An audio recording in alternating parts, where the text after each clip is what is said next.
आप देख रहे हैं IND 24। मैं हूं आपके साथ में वैष्णवी। नवरात्रि की आप सभी को ढेर सारी शुभकामनाएं। आज नवरात्रि का चौथा दिन है। आज देवी को कुष्मांडा के रूप में पूजा जाता है। अपनी मंद हल्की हंसी से ब्रह्मांड को उत्पन्न करने के कारण इस देवी को कुष्मांडा कहा गया। देवी दुर्गा के सभी स्वरूपों में मां कुष्मांडा का स्वरूप बहुत ही तेजस्वी है। ऐसे में चलिए जानते हैं मां कुष्मांडा की पूजा विधि और माता के बारे में। और यही सब बताने के लिए हमारे साथ यहाँ स्टूडियो में मौजूद है पंडित विष्णु राजौरिया जी। पंडित जी, बहुत स्वागत है आपका। नमस्कार। पंडित जी, सबसे पहले आप माता के नाम के बारे में बताइए और उनके स्वरूप का वर्णन कीजिए कि माता का स्वरूप कैसा है। चतुर्थ दिवस भगवती की आराधना का यह अत्यंत महत्वपूर्ण दिवस है, क्योंकि आज भगवती कूष्मांडा की आराधना की जाएगी। जैसा कि आपने उल्लेख किया कि भगवती कूष्मांडा इस ब्रह्मांड को उत्पन्न करने वाली देवी हैं अपने तेज से। सूर्य के अत्यंत निकट इनका स्थान है। सूर्य का तेज इनमें समाहित है और इस ब्रह्मांड को उत्पन्न करने के कारण ही इनका नामकरण कूष्मांडा के रूप में हुआ है। अष्टभुजा वाली यह देवी अत्यंत तेजस्वी हैं। इनके तेज से ब्रह्मांड प्रकाशित हो रहा है। इनकी पूजा अर्चना करने की विधि इस प्रकार है।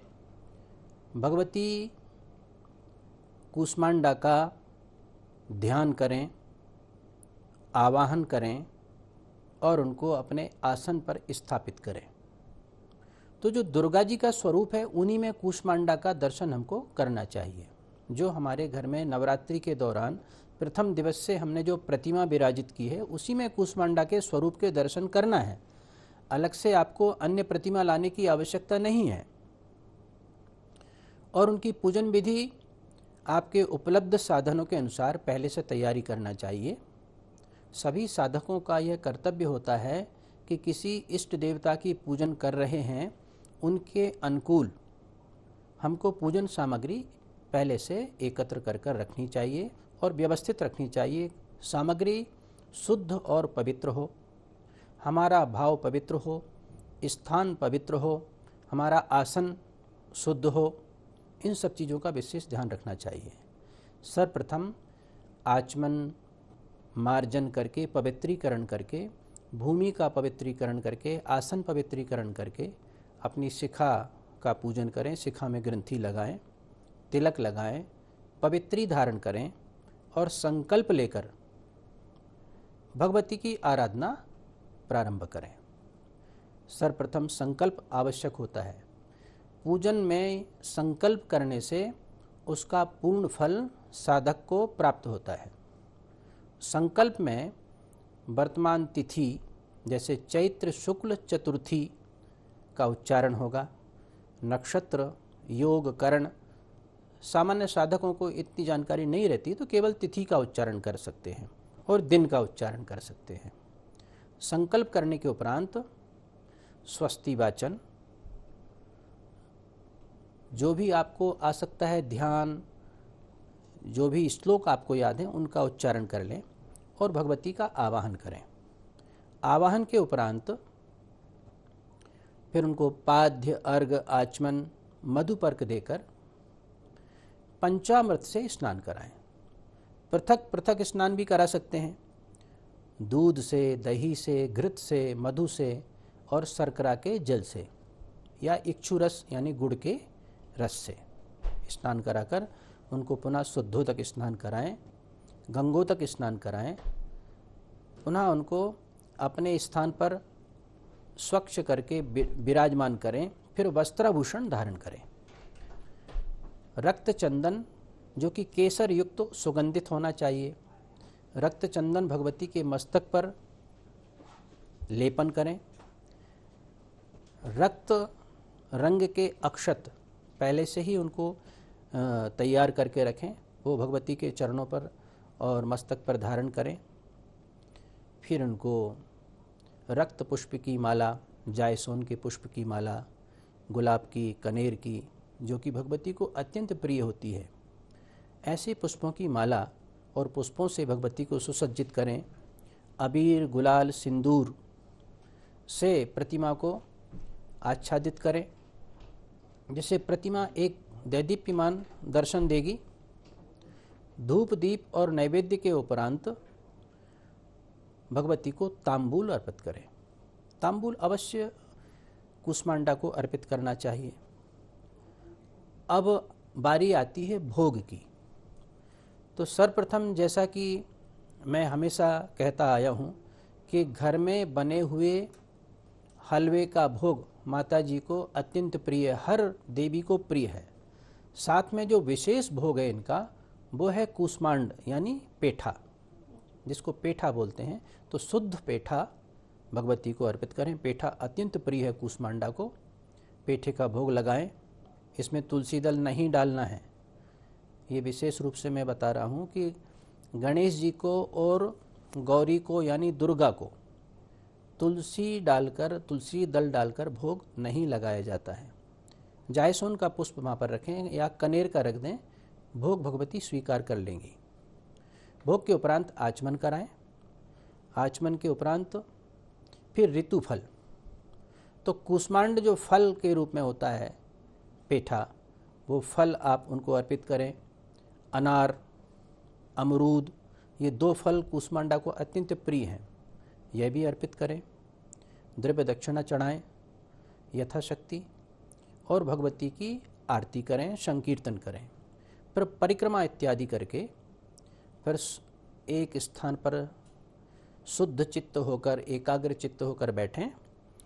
दुर्गा सप्तशती अथवा जो भी मंत्र आपने धारण किया है, दुर्गा सप्तशती में अनेक मंत्र विराजित हैं, उनमें से कोई एक मंत्र साधक ले ले और उसकी माला करें। दशांश हवन करें, दशांश तर्पण करें। तत्पश्चात ब्राह्मण भोजन कराएं अथवा कन्या भोजन कराएं। इस प्रकार से भगवती की आराधना पूर्ण हो जाती है। और पूजा विधि को इसी तरह से अपनाते हैं तो मन में बड़ा संतोष होगा, मन प्रसन्न होगा, शांत होगा। आपके विचार जो उद्विग्न हो रहे हैं वो बिल्कुल शांत हो जाएंगे। और जिस निमित्त आपने ये साधना की है, मन में कोई कामना है, कोई संकल्प आपने विचार किया है, वह सफल होगा। इस विधि को अपनाना चाहिए। जी पंडित जी, आपने जैसा कि माता के स्वरूप का वर्णन किया, उनके नाम का भी मतलब बताया, अर्थ बताया, इसके साथ ही आपने पूजन सामग्री और विधि भी बताई। आपने बीच में तांबूल का नाम लिया। तांबूल बताइए कि तांबूल क्या होता है और किस तरीके से इसे उपयोग करें। देखिए, तांबूल मुख शुद्ध्यर्थम तांबूलम, मुख की शुद्धि के लिए तांबूल अर्पित किया जाता है। तो जब भोजनोपरांत उस भोजन को सुपाच्य करने के लिए तांबूल का अर्पण किया जाता है, तो उस तांबूल में पान का पत्ता होता है। सामान्य तौर पर पूजा में शीतल प्रकृति के पानों का उपयोग किया जाता है, जैसे कर्पूरी पान या मद्रासी पान। उसमें लौंग, इलायची, केसर और पिस्ता, बारीक पिस्ता रखकर उनको तांबूल की तरह उनको आकार प्रदान करके लौंग लगाकर भगवती को अर्पित किया जाता है। और बाद में ये भक्तों को प्रसाद के रूप में प्राप्त हो जाता है। तो तांबूल प्रदान करने से मुख शुद्धि होती है और साधक के मुख में किसी भी प्रकार के रोग हों, सभी रोग नष्ट हो जाते हैं। इसलिए भगवती को तांबूल अर्पित किया जाता है। जी पंडित जी, और इसके साथ ही ये भी बताइए कि माता को विशेष तौर पर क्या चढ़ाएं जिससे कि माता प्रसन्न हो जाए, और पूजा के समय किन बातों का ध्यान रखें। देखिए, मैंने कूष्मांडा का जैसा कि नाम है जी, उनको पेठा अत्यंत प्रिय है, रक्त पुष्प अत्यंत प्रिय हैं, और कूष्मांड, कुमड़ा, वो अत्यंत प्रिय है। ये 3 वस्तुएं कूष्मांडा देवी को अवश्य अर्पित करनी चाहिए। अब इन पूजा अर्चन में हमको विशेष क्या ध्यान देना है, जैसा कि आपने कहा। सर्वप्रथम अपने घर के जो देवालय है वह ईशान भाग में होना चाहिए। पूर्वाभिमुख होकर आप बैठें, भगवती का मुख पश्चिम की ओर हो, स्थान इतना पवित्र हो, गोमय से उसको पवित्र करें और गंगोदक से पवित्र करें। उस स्थान पर बैठकर भगवती का आराधन करना चाहिए। प्रत्येक पदार्थ आपका शुचिता पूर्ण होना चाहिए। जो पूजन के पात्र हैं वो नित्य उनका बहुत अच्छे से साफ होना चाहिए और आसन आपका पवित्र होना चाहिए। भोग जो लगाते हैं भोग अत्यंत पवित्र होना चाहिए, जिसमें आपको किसी भी प्रकार के ऐसे जूठे मीठे हाथ नहीं लगना चाहिए और शुद्ध वस्त्र पहनकर, बिल्कुल नित्य धुले वस्त्र पहनकर ही भगवती की आराधना करना चाहिए। कूष्मांडा की आराधना में आप रक्त वर्ण के वस्त्रों को धारण करके पूजन करें, क्योंकि वो रक्त वर्ण की हैं। सूर्य से के प्रकाश से उन्होंने जो रक्त वर्ण है वो तेज उन्होंने ग्रहण किया है और उसी से पूरा ब्रह्मांड प्रकाशित हो रहा है। जैसे अगली देवी होंगी 5वें रंग की स्कंद माता। स्कंद माता नील वर्ण की हैं और पूरा आकाश उनके ओजस्व से, उनके तेज से नील वर्ण का हो गया है। इसी प्रकार से इनसे रक्त वर्ण का, जो सूर्योदय और सूर्य अस्त के समय जो रक्त लालिमा होती है, उस वह पूरी कूष्मांडा देवी की कृपा से प्राप्त हो रही है। जी पंडित जी, जैसा कि आपने बताया कि किस तरीके से पूजन सामग्री है और किन बातों का ध्यान हमें पूजन के वक्त रखना चाहिए, इसके साथ ये भी बताइए कि व्रत रखने वाले इस दिन खास क्या करें।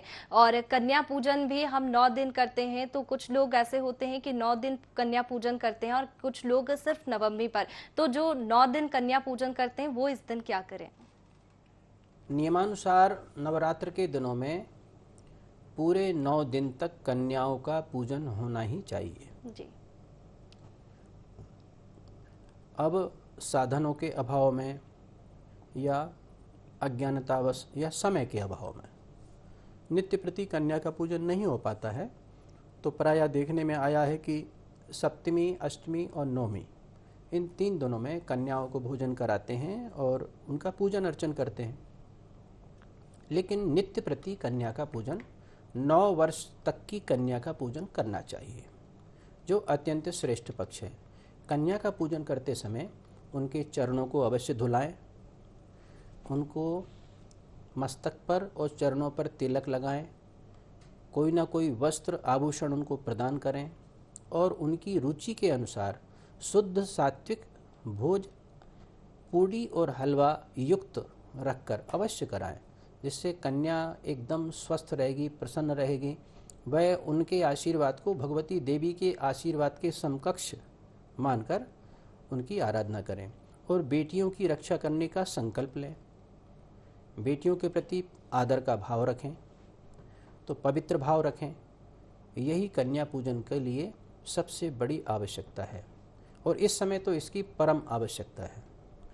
देवियों का पूजन कन्या पूजन के साथ पूरी तरह से जुड़ा हुआ है और देवियों का पूजन और कन्या पूजन एकदम समकक्ष है।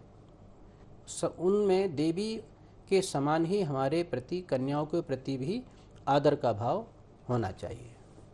जी पंडित जी, आपने ये कन्या पूजन के बारे में बताया कि किस तरीके से कन्या पूजन करना चाहिए। इसके साथ ही आप ये भी बताइए, आपने बीच में तुलसी का वर्णन किया था कि भोग में तुलसी नहीं चढ़ती है माता को, तो उसकी वजह बताइए कि माता को तुलसी क्यों नहीं चढ़ती है और अगर चढ़ती है तो फिर क्या होता है? देखिए, शास्त्रों में देवताओं की अर्चना के अनेक नियम हैं। उन नियम में से एक नियम है विष्णोर्ना अक्षतस्य, भगवान विष्णु को अक्षत नहीं चढ़ते हैं। इसका तात्पर्य ये हुआ गणेशस्य न तुलस्या, गणेश जी को तुलसी नहीं चढ़ती है और गणेश जी बिना गौरी के रहते नहीं, तो गौरी मैया को भी तुलसी नहीं चढ़ेगी। तो ये भगवती के लिए आ गया। दूर्वाना यजे दुर्गा, भगवती दुर्गा को दूर्वा भी नहीं चढ़ती है। शिवेना शंखवारिना, भगवान शिव जी को शंख का जल अर्पित नहीं किया जाता है। आपने देखा होगा कि जब जन्माष्टमी का पर्व आता है तो भगवान गोपाल जी को शंख से उनका अभिषेक होता है, शंख में दूध भरकर उनका अभिषेक होता है। तो भगवान विष्णु का शंख के जल से, शंख के दूध से अभिषेक होता है। लेकिन गणेश जी को और दुर्गा जी को तुलसी नहीं चढ़ती है, दूर्वा केवल गणेश जी को चढ़ती है, दुर्गा को नहीं चढ़ती है। जब गणेश अंबिका का पूजन करते हैं उस समय दूर्वा गणेश जी को अत्यंत प्रिय है, तो वह केवल गणेश जी को ही चढ़ाई जाती है। इसी प्रकार से शिव जी को शंख का जल नहीं चढ़ाता है। यह शास्त्र के नियम है, ऋषि मुनियों के द्वारा प्रणीत हैं, इसलिए इनका पालन करना चाहिए। जी बिल्कुल पंडित जी, ये शास्त्रों के नियम हैं, इनका पालन तो करना चाहिए। इसके साथ ही आप मंत्र भी बताइए कि किन मंत्रों के साथ आज माता की पूजा करें जिससे माँ प्रसन्न हो जाए। देखिए, मैं पहले भी उल्लेख कर चुका हूँ कि दुर्गा सप्तशती, मार्कंडेय ऋषि ने इस ऐसी अद्भुत रचना की है जो माँ दुर्गा की साधना का सबसे बड़ा माध्यम है। दुर्गा सप्तशती के पाठ का संकल्प लें, कवच, अर्गला, कीलक का पाठ करें, नवार्ण मंत्र का जप करें। नवार्ण मंत्र सामान्यतः प्रायः सभी साधकों को याद हो जाता है और याद है, जो भी जरा भी साधना में लिप्त हैं वो अवश्य उसको करते हैं। तो ऐं ह्रीं क्लीं चामुंडाई विच्चे, इतना छोटा सा मंत्र है, लेकिन ये बहुत सशक्त है, बहुत ताकतवर है और अभीष्ट लक्ष्य सिद्धि को देने वाला है। इस मंत्र का जप अवश्य करें। और जो साधक पूरी दुर्गा सप्तशती के पूरे 13 अध्याय का पाठ कर सकते हैं उनको पूरे पाठ अवश्य करना चाहिए। तो नवार्ण मंत्र पहले भी एक बार होता है और पाठ के उपरांत भी होता है। इसके उपरांत सिद्ध कुंजिका स्तोत्र और क्षमा याचना के मंत्र, उनका पठन पाठन अपनी सुविधा के अनुसार करें तो उनको सिद्धि प्राप्त होती है। तो इस तरह से कूष्मांडा की आराधना दुर्गा सप्तशती के मंत्रों से ही करना उचित रहता है। इसमें तीनों चरित्र रहते हैं, महाकाली, महालक्ष्मी, महासरस्वती। तो सभी देवियों की आराधना इसमें समाहित है और दुर्गा के जो विभिन्न स्वरूप हैं उनकी आराधना भी इसी में समाहित है। इसलिए दुर्गा सप्तशती का पाठ अवश्य करना चाहिए। जी पंडित जी, और इसके साथ ही नवरात्रि में ज्योति का भी काफी महत्व है। 9 दिन तक ज्योत जलाई जाती है और खुशी खुशी भक्त जो है वो ज्योत जलाता है, लेकिन कभी कभार ऐसा होता है कि भूल से या फिर ज्योत बुझ जाती है। तो ऐसे में क्या करें और ज्योत का क्या महत्व है? देखिए, अखंड ज्योति भगवती के विग्रह को प्रकाशित करने के लिए हम वहाँ पर लगाते हैं। पूजा कक्ष में विद्युत की व्यवस्था कालांतर में वैज्ञानिक शोध के बाद शुरू हुई, लेकिन पहले हमारे यहाँ दीप प्रज्वलित करके ही मंदिरों में प्रकाश किया जाता था। यह परंपरा अत्यंत प्राचीन है। तो भो दीप देव रूपस्त्वं कर्म साक्षी अविघ्न कृत यावत् कर्म समाप्ति स्यात् तावत् त्वं सन्निधो भव। दीप प्रज्वलित करने के साथ ही पूजा प्रारंभ होती है और अखंड दीप जब तक हमारा उत्सव चल रहा है तब तक प्रकाशित रहता है। उसकी तेल बत्ती सबका हमको ध्यान रखना चाहिए। या घी का दीपक है तो घी उसमें हमेशा पूरित रहना चाहिए, तो कभी भी उसमें कोई खंडित होने की गुंजाइश नहीं रहती है। लेकिन कभी कभी हवा के वेग के कारण या हमारी व्यवस्था में त्रुटि के कारण दीप भंग हो सकता है। ऐसी परिस्थिति में आप दुखी ना हो, कोई ऐसी शंका कुशंका भी ना करें। उस समय पुनः नया दीप प्रज्वलित करें और पुनः उनका पूजन करें, आवाहित करें, स्थापित करें, तो वह दीप उसी प्रकार से फलीभूत होगा जैसे आपने पहले लगाया था। इस प्रकार से कोई कुशंका करने की आवश्यकता नहीं है। वैसे जरा सावधानी रखी जाए, रक्षा पात्र रखा जाए तो दीप 9 दिन की क्या बात है, 90 साल तक कभी नहीं बुझेगा। ऐसे अनेक स्थान हैं भारतवर्ष में, जितने 52 शक्तिपीठ हैं सभी में अखंड ज्योति हजारों हजार वर्ष से जल रही है। इतने आक्रमण हुए, इतना सब कुछ हुआ, इसके बाद भी आज अखंड ज्योति जल रही है। उज्जैन में जल रही है, हर सिद्धि माता पर, जिसकी कोई विक्रमादित्य के समय से जल रही है। तो ऐसा है कि थोड़ी सावधानी रखें तो अखंड दीप कभी भी खंडित नहीं होगा और कोई भी ऐसी अवधारणा ना पालें कि उसके कभी आपका दीप खंडित हो जाता है तो आपको कोई अनिष्ट होगा। हमेशा उसको पुनः पूजन करके पुनः प्रज्वलित करें, और जिस प्रकार से बार बार जन्म होता है ना व्यक्ति का, उसी प्रकार से दीप को आप प्रज्वलित कर सकते हैं, कोई उसमें कठिनाई नहीं है। जी पंडित जी, इसके साथ ही ज्योत भी जलाते हैं, ज्योत के साथ में ज्वारे भी बोए जाते हैं, और इसके ज्वारों का क्या महत्व होता है ये भी थोड़ा सा बता दीजिए। देखिए, ज्वारे प्रथम दिवस ही लगा दिए जाते हैं। जी।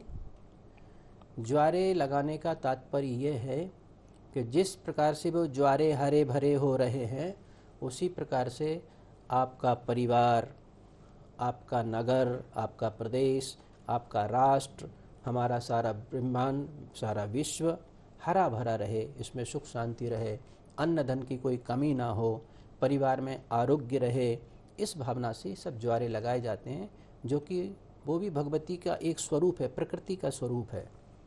तो ज्वारे लगाने से मन प्रसन्न होता है और सबको आरोग्य और ऐश्वर्य की, अन्न धन की प्राप्ति होती है। तो ज्वारे अवश्य लगाना चाहिए। बिल्कुल पंडित जी, 9 दिन हैं और 9 दिनों में माता को खुश करने के लिए काफी प्रयास किए जाते हैं, लेकिन ऐसी कौन सी बातें हैं जिनसे माता नाराज होती है, जिन बातों का ध्यान हमें रखना चाहिए? देखिए, वैसे तो हमारे सनातन धर्म में प्रत्येक त्यौहार पवित्रता, शुचिता, सौम्यता, सत्यता कूट कूट कर भरी हुई है। और हमारे यहाँ त्योहारों का मूल सिद्धांत है, सर्वे भवन्तु सुखिना, सर्वे सन्तु निरामया, सर्वे भद्राणि पश्यन्तु, माँ कश्चित् दुख भाग भवेत्। सबके कल्याण के लिए, सबके कल्याण की भावना से हमारे तीज त्यौहार आते हैं, और समय समय पर सामाजिक नियमों के अनुसार इनका आयोजन होता है। पूरे भारतवर्ष में होता है, और भारतीय सनातन धर्मावलंबी विश्व के जिस स्थान पर भी रहते हैं वहाँ भी इसको श्रद्धापूर्वक मनाते हैं। तो हमारे तीज त्योहारों का मुख्य उद्देश्य है पूरे विश्व में सनातन संस्कृति को जागृत रखना, और सारे त्यौहार प्रकृति से जुड़े हैं, प्राकृतिक नियमों से जुड़े हैं। जैसे नवरात्र में व्रत करने का सबसे अधिक परंपरा नवरात्रि में है। जो ऐसे ऐसे व्यक्ति हैं जो कभी साल भर में व्रत नहीं करेंगे, लेकिन नवरात्र में व्रत अवश्य करेंगे। विशेष रूप से क्षत्रिय नवरात्र में व्रत करते हैं, एक स्थान पर निवास करते हैं, जब तक ज्योत उनकी जल रही अखंड ज्योत अपना स्थान नहीं छोड़ते हैं। अनेक साधक इस प्रकार के मिल जाएंगे, नवरात्रि के दौरान प्रवास नहीं करेंगे और अखंड एक स्थान पर रहकर सात्विक आहार लेंगे, सात्विक वचन बोलेंगे, सात्विक व्यवहार करेंगे, तब उसका फल प्राप्त होता है। तो हमारे समाज में सनातन धर्म के ये त्यौहार सात्विकता बढ़ाते हैं, धर्म के प्रति आस्था बढ़ाते हैं, देवी देवताओं के प्रति आस्था बढ़ाते हैं। जैसे मैंने एक बार उल्लेख किया था कि मनुष्य जब जन्म लेता है तो उस पर 3 प्रकार के ऋण, देव ऋण, ऋषि ऋण और पितृ ऋण, ये उसके साथ ही जन्म ले लेते हैं। तो इनका निवारण कैसे होगा? इनका निवारण जब आप अपने देवी देवताओं की अर्चना, जो कि वर्ष पर्यंत विभिन्न विभिन्न देवी देवताओं की अर्चना के पर्व आएंगे, उनको पूर्ण करेंगे तो आप देव ऋण से मुक्त हो जाएंगे। इसके बाद आता है ऋषि ऋण। जब आप अपने ऋषियों का, अपने गोत्र का तर्पण करेंगे तो ऋषि ऋण से मुक्त हो जाएंगे। पितृपक्ष, जब पितृपक्ष आ जाएगा तो पितरों का मोक्ष के लिए जो कार्य करेंगे तो पितृ से मुक्त हो जाएंगे। ये हमारे व्रतों की मुख्य धारणा है। बिल्कुल पंडित जी, काफी जानकारी आपने हमारे साथ में साझा की। आपने माता की पूजा से लेकर पूरी उनकी विधि सामग्री और किन बातों से माता नाराज होती है ये भी बताया। बहुत शुक्रिया आपका हमारे साथ में चर्चा में जुड़ने के लिए। तो पंडित जी ने पूजन विधि के साथ ही आपको माता का बीज मंत्र भी बताया, जिससे माँ जरूर प्रसन्न होगी। तो इन्हीं कुछ बातों का ध्यान आपको माता के पूजन के वक्त रखना है, जो पंडित जी ने चर्चा में बताई। फिलहाल IND के विशेष कार्यक्रम में इतना ही। मुझे दीजिए इजाजत। आप बने रहिए IND 24 पर। शुभ नवरात्रि।